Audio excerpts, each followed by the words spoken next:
કે તમારો અભિગમ જો સવડો, ઊંચો અને પવિત્ર હોય તો જીવનમાં બનતી કોઈ પણ નેગેટિવ ઘટનાને પણ તમે પોઝિટિવમાં ફેરવી શકો. નેગેટિવ બનેલી ઘટના તરફ એ જ દ્રષ્ટિ રાખવાની કે હવે બની તો ગઈ છે આ ઘટના મારા જીવનમાં. For example divorce, for example તમારા પાર્ટનરે દગો દીધો, ફોર એક્ઝામ્પલ તમે ધંધો શરૂ કર્યો અને ખોટ ગઈ, બેંકની લોન માથે ચડી ગઈ. આ બધા ગંભીર પ્રશ્નો છે જીવનના. એક ઘટના જે બની ગઈ છે એ ઘટના સુધરતા તો કદાચ 2, 4, 5 વર્ષ પણ લાગી જાય, પણ એ 2-5 વર્ષ દરમિયાન આપણે તો સ્થિર રહેવું પડે કે નહીં? યસ ઓર નો? આપણે તો સવડો અભિગમ રાખીને, ધીરજ રાખીને પ્રયત્નશીલ રહેવું પડે કે નહીં? યસ ઓર નો? તો કોઈ પણ નેગેટિવ ઘટનામાં તમે અભિગમ જો સવડા રાખશો તો ચોક્કસ તમે સ્થિર રહી શકશો. અને સ્થિર રહેશો તો હમણાં જે વાત કરી મેં સુનિલ ગાવસ્કરની, ઘણી બધી આંતરિક શક્તિઓ બહાર આવી જશે. કેવા ગંભીર પ્રશ્નો, એનાથી આગળ કેટલી બધી જીવલેણ કટોકટીમાંથી લોકો બહાર આવી ગયા છે. એના પ્રમાણમાં તો આપણે અહીંયા બેઠા છે, આપણી નાની મોટી મુશ્કેલીઓ કોઈ હિસાબમાં નથી, કોઈ ગણતીમાં નથી. એકવાર એક વ્યક્તિ સ્ટેજ ઉપર, એકવાર એક વ્યક્તિને નોકરીમાંથી કાઢી મૂકી પોતાની જાતને ક્રિએટિવ ડિરેક્ટર તરીકે ઓળખાવતા હતા. 7 જોબમાંથી એમને રિજેક્ટ કર્યા. 7 કંપનીએ કે તમે ક્રિએટિવ છો જ નહીં, તમને ડિઝાઇન આવડતી જ નથી, તમને ગ્રાફિક્સ આવડતું જ નથી. તમને 2 જ વર્ષના ગાળામાં 7 કંપનીમાંથી 7 માલિકો કાઢી મૂકે, માણસનો આત્મવિશ્વાસ તૂટી જાય ને. 28મી તારીખ હતી, ગેરેજમાં બેઠેલા, ખિસ્સામાં $5 હતા. 2 દિવસ પછી ભાડાનું ઘર ખાલી કરવાનું હતું. 2 દિવસ પછી ક્યાં જવું, ક્યાં રહેવું, શું ખાવું, એનો પ્રશ્ન હતો. એવો પ્રશ્ન તો આપણે બેઠામાંથી કોઈને નથી ને. પણ એમને આત્મવિશ્વાસ હતો. જો એમનો અભિગમ એમના પ્રત્યે બદલાણો નહોતો, એમના અભિગમનું ઘડતર એના 7 જે કંપનીના માલિકો એમને કાઢી મૂકેલા એને નહોતો કર્યો. ભલે એ લોકોએ મને કાઢી મૂક્યો, એ લોકો મને ન સમજી શક્યા, પણ મને આત્મવિશ્વાસ છે કે મારામાં ક્રિએટિવિટી છે જ. એ અગત્યની વાત છે.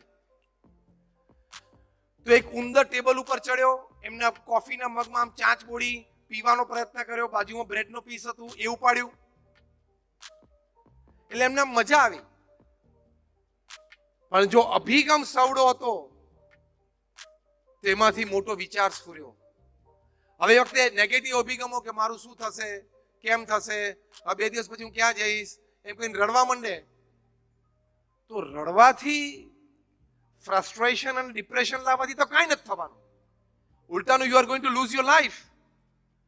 પણ એ વખતે થશે, હું થોડી ધીરજ રાખું, થોડી હિંમત રાખું, કાલ સવારે ઉઠીને કોકને મળું, કોકને ત્યાં જવું, ક્યાંક કામ શરૂ કરું, એવા સવડા વિચારો કરવા.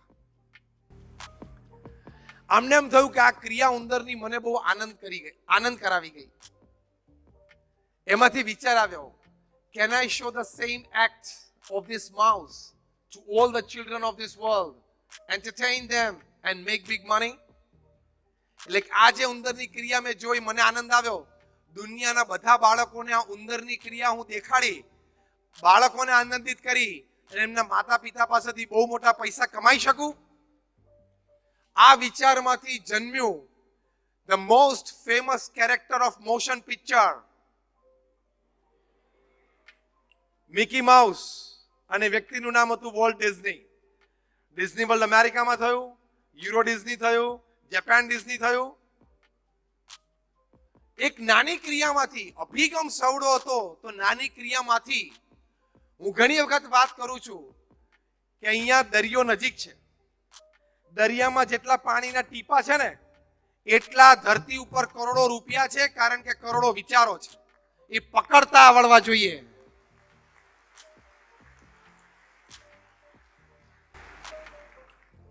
એ અભિગમ જો સવડો હોય તો એ વિચારો તમને પકડાશે. એકવાર રેલવે સ્ટેશન ઉપર એક એન્જિનિયરિંગ સ્ટુડન્ટ બીજા વર્ષમાં ભણતો તે ઉભેલો. સવારે એને બસ પકડીને પોતાની કોલેજ જવું હતું. એ વખત એને જોયું કે એક યંગ લેડી 28-30 વર્ષની ઉંમરના કોઈ લેડી હશે બાય, એના નાના બાળકને 5-6 વર્ષનો બાળક એને આમ ઉતાવળે લઈને સ્કૂટી ઉપર આવ્યા અને આમ પહોંચ્યા ત્યાં તેની સ્કૂલ બસ આવી ગઈ. સ્કૂલ બસ પણ ત્યાંથી જ આવતી હશે. એટલે આ પરિવાર અંદર ક્યાંક સોસાયટીમાં રહેતા હશે, ત્યાંથી રોજ એની માતા આ નાના બાળકને બસ સ્ટેન્ડ સુધી લઈ આવે અને ઉતાવળે આમ એના બાળકને પકડી સ્કૂટર સ્ટેન્ડ ઉપર ચડાવી ઉચકીને કંડક્ટરને હાથમાં આપ્યો કે બેટા ધ્યાન રાખજે, જો તું પડી ના જઈશ, બરોબર બેસી જજે. અને આમ ચિંતિત થઈને જોતા હતા. સ્વાભાવિક છે. આ સેકન્ડ યર એન્જિનિયરિંગના સ્ટુડન્ટે આ ક્રિયા જોઈ કે આ એક યંગ લેડી એમના નાના બાળકને સવારના પોરમાં, કારણ કે નાના બાળકને તૈયાર કરવું સ્કૂલ માટે એને ડ્રેસ પહેરાવીને સ્કૂલ બસ સુધી મૂકવું જોઈએ સવારના પોરમાં એક ચેલેન્જ છે. એને પોઝિટિવ એટીટ્યુડ રાખ્યો કે can I help the situation, હું આ સંજોગને કઈ મદદરૂપ થઈ શકું. હવે વખતે આપણે જો ત્યાં ઉભા હોત ને એટલો જ વિચાર આવત, વહેલું આવી જવું જોઈએ, આટલો વિચાર કરીને બસ પકડીને જતો રહે. થોડુંક વહેલું ઉઠવું જોઈએ ને, થોડાક 5 મિનિટ વહેલા તો શું વાંધો હતો, આટલો વિચાર આપણને રે. આને વિચાર આવ્યો કેન આઈ હેલ્પ. જો આ મોટો અભિગમ છે, કોઈ પણ સંજોગો અને પરિસ્થિતિમાં હું પોઝિટિવ રોલ કેવી રીતે ભજવી શકું. આ જ વિચારને પકડી રાખજો. આ વિચાર બહુ જ મોટા મોટા વિચારનો જન્મદાતા છે. કોઈ પણ વ્યક્તિને તમે મળો, કોઈ પણ પરિસ્થિતિમાં હો, કોઈ પણ સમાજની વચ્ચે હો, હું અહીંયા પોઝિટિવ કેવી રીતે રહી શકું, મદદરૂપ કેવી રીતે થઈ શકું, સારપ કેવી રીતે વધારી શકું, દરેક વ્યક્તિને સારી વાત ગમે, સારી વાત લાગે કેવી રીતે વ્યક્ત થઈ શકું. Always remain positive. કારણ કે પોઝિટિવ રહેવો એ આપણો જન્મજાત અધિકાર છે. It is our birth right. Why we are not exercising it. આપણે કેમ એક્સરસાઇઝ નથી કરતા? આણે સોફ્ટવેર ડિઝાઇન કર્યો કે બાળક છે સ્કૂલ બસમાં ચડે, સેન્સર કટ કરે એટલે જે પણ વડીલનો નંબર રજીસ્ટર થયો, ફોર એક્ઝામ્પલ એમની માતાનો, એમના મોબાઈલ ઉપર મેસેજ જાય કે તમારો બાળક છે સ્કૂલ બસમાં ચડી ગયો છે. પછી એ સીટ ઉપર બેસે એટલે પાછું સેન્સર કટ થાય કે એ સીટ ઉપર બેસી ગયો છે. એ ક્લાસમાં એન્ટર થાય એટલે સેન્સર કટ થાય એટલે મેસેજ જાય કે તમારો બાળક ક્લાસમાં આવી ગયો છે. એટલે માતા પિતા હોય એને ઘરમાં ધરપત રહે. વળી ક્લાસમાં ટીચર કોઈ પ્રશ્ન પૂછીને હાથ ઊંચો કરે તો પાછું સેન્સર કટ થાય અને મેસેજ જાય કે your son has raised the hand, એને કે હાથ ઊંચો કર્યો છે જવાબ આપવા માટે. એટલે માતા પિતાને ધરપત રહે કે મારો બાળક સેફ છે, અટેન્ટિવ છે. કેલિફોર્નિયામાં સિલિકોન વેલીમાં એક સોફ્ટવેર કંપનીને ખબર પડી કે આવો સોફ્ટવેર છે, એનું આવું પોટેન્શિયલ છે. આ તો વિદ્યાર્થી હતો સેકન્ડ થર્ડ યરમાં, એની પાસે તો કોઈ કંપની કે નેટવર્ક હતું નહીં, પણ આ સિલિકોન વેલીમાં કંપની હતી સોફ્ટવેર, એને ખબર પડી કે આની પાસે આટલી એક મોટી વાત છે એટલે ઓફર કરી. અને તમને આશ્ચર્ય થશે કે 60 to 70 મિલિયન ડોલર્સમાં આ સોફ્ટવેર વેચાણો. 60 થી 70 મિલિયન ડોલર. તમે રાઉન્ડ ફિગર લો ને એટલે 1 મિલિયન ડોલર એટલે ગણો અત્યારે 7 કરોડ રૂપિયા થાય. આજે 60 એટલે 7 6 42, 450 કરોડ રૂપિયા. શેના? વિચારના. કયા વિચારના? વહેલું આવવું જોઈએ ને એના.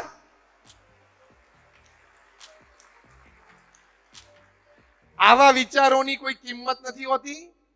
70 વર્ષની 80 વર્ષની જિંદગી એમનામ પૂરી થઈ જશે. મોટા વિચારો કરવામાં આપણે કોઈને કંઈ દઈ નથી દેવાનું, એમાં કંઈ શરમાવાની જરૂર નથી. પણ મોટા મોટા વિચારો કરીએ તો કોક દિવસ એ વિચારો કંઈક સાકાર થાય. ભગવાન દયાળુ છે, વ્યવસ્થા ગોઠવી આપે છે. પણ જો અભિગમ સવડો હતો તેમાંથી મોટો વિચાર સ્ફુર્યો.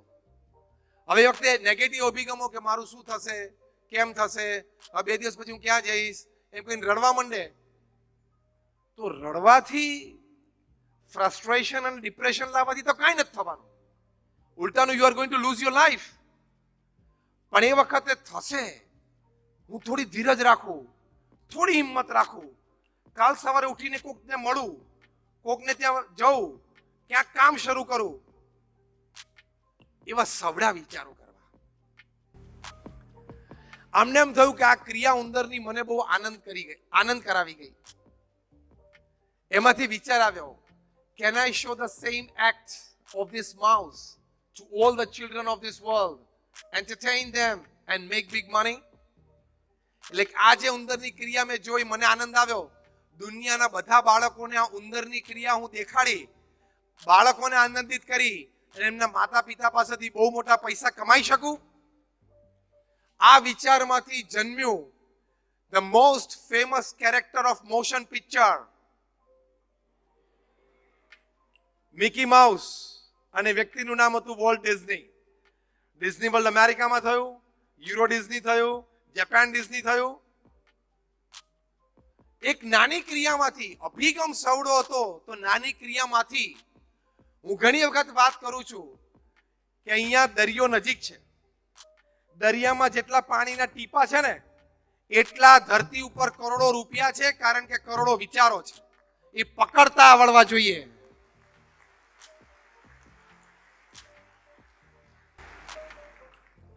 એ અભિગમ જો સવડો હોય તો એ વિચારો તમને પકડાશે. એકવાર રેલવે સ્ટેશન ઉપર એક એન્જિનિયરિંગ સ્ટુડન્ટ બીજા વર્ષમાં ભણતો તે ઉભેલો. સવારે એને બસ પકડીને પોતાની કોલેજ જવું હતું. એ વખત એને જોયું કે એક યંગ લેડી, 28-30 વર્ષની ઉંમરના કોઈ લેડી હશે બાય, એના નાના બાળકને, 5-6 વર્ષનો બાળક, એને આમ ઉતાવળે લઈને સ્કૂટી ઉપર આવ્યા અને આમ પહોંચ્યા ત્યાં તેની સ્કૂલ બસ આવી ગઈ. સ્કૂલ બસ પણ ત્યાંથી જ આવતી હશે.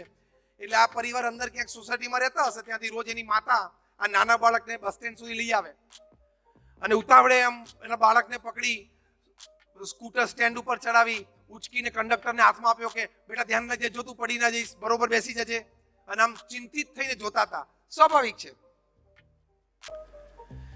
આ સેકન્ડ યર એન્જિનિયરિંગના સ્ટુડન્ટે આ ક્રિયા જોઈ કે આ એક યંગ લેડી એમના નાના બાળકને સવારના પોરમાં, કારણ કે નાના બાળકને તૈયાર કરવું સ્કૂલ માટે, એને ડ્રેસ પહેરાવીને સ્કૂલ બસ સુધી મૂકવું જોઈએ, સવારના પોરમાં એક ચેલેન્જ છે.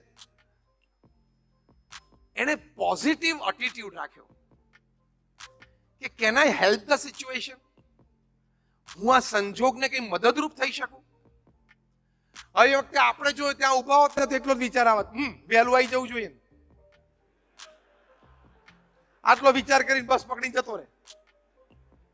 થોડુંક વહેલું ઉઠવું જોઈએ ને, થોડાક 5 મિનિટ વહેલા આવે તો શું વાંધો હતો? આટલો વિચાર આપણને રહે. આને વિચાર આવ્યો કેન આઈ હેલ્પ? જો આ મોટો અભિગમ છે. કોઈ પણ સંજોગો અને પરિસ્થિતિમાં હું પોઝિટિવ રોલ કેવી રીતે ભજવી શકું? આ જ વિચારને પકડી રાખજો. આ વિચાર બહુ જ મોટા મોટા વિચારનો જન્મદાતા છે. કોઈ પણ વ્યક્તિને તમે મળો, કોઈ પણ પરિસ્થિતિમાં હો, કોઈ પણ સમાજની વચ્ચે હો, હું અહીંયા પોઝિટિવ કેવી રીતે રહી શકું, મદદરૂપ કેવી રીતે થઈ શકું, સારપ કેવી રીતે વધારી શકું, દરેક વ્યક્તિને સારી વાત ગમે, સારી વાત લાગે, કેવી રીતે વ્યક્ત થઈ શકું. Always remain positive. કારણ કે પોઝિટિવ રહેવો એ આપણો જન્મજાત અધિકાર છે. It is our birth right. Why we are not exercising it? આપણે કેમ એક્સરસાઇઝ નથી કરતા? આણે સોફ્ટવેર ડિઝાઇન કર્યો કે બાળક છે સ્કૂલ બસમાં ચડે, સેન્સર કટ કરે એટલે જે પણ વડીલનો નંબર રજીસ્ટર થયો, ફોર એક્ઝામ્પલ એમની માતાનો, એમના મોબાઈલ ઉપર મેસેજ જાય કે તમારો બાળક છે સ્કૂલ બસમાં ચડી ગયો છે. પછી એ સીટ ઉપર બેસે એટલે પાછું સેન્સર કટ થાય કે એ સીટ ઉપર બેસી ગયો છે. એ ક્લાસમાં એન્ટર થાય એટલે સેન્સર કટ થાય અને મેસેજ જાય કે તમારો બાળક ક્લાસમાં આવી ગયો છે. એટલે માતા પિતા હોય એને ઘરમાં ધરપત રહે. વળી ક્લાસમાં ટીચર કોઈ પ્રશ્ન પૂછીને હાથ ઊંચો કરે તો પાછું સેન્સર કટ થાય અને મેસેજ જાય કે your son has raised the hand, એને કે હાથ ઊંચો કર્યો છે જવાબ આપવા માટે. એટલે માતા પિતાને ધરપત રહે કે મારો બાળક સેફ છે, અટેન્ટિવ છે. કેલિફોર્નિયામાં સિલિકોન વેલીમાં એક સોફ્ટવેર કંપનીને ખબર પડી કે આવો સોફ્ટવેર છે, આવું પોટેન્શિયલ છે. આ તો વિદ્યાર્થી હતો સેકન્ડ થર્ડ યરમાં, એની પાસે તો કોઈ કંપની કે નેટવર્ક હતું નહીં, પણ આ સિલિકોન વેલીમાં કંપની હતી સોફ્ટવેર, એને ખબર પડી કે આની પાસે આટલી એક મોટી વાત છે એટલે ઓફર કરી. અને તમને આશ્ચર્ય થશે કે $60 to $70 million આ સોફ્ટવેર વેચાણો. $60 થી $70 million. તમે રાઉન્ડ ફિગર લો ને એટલે $1 million એટલે ગણો અત્યારે 7 કરોડ રૂપિયા થાય. આજે 60 એટલે 7 6 42 450 કરોડ રૂપિયા. શેના? વિચારના. કયા વિચારના? વહેલું આવવું જોઈએ ને એના.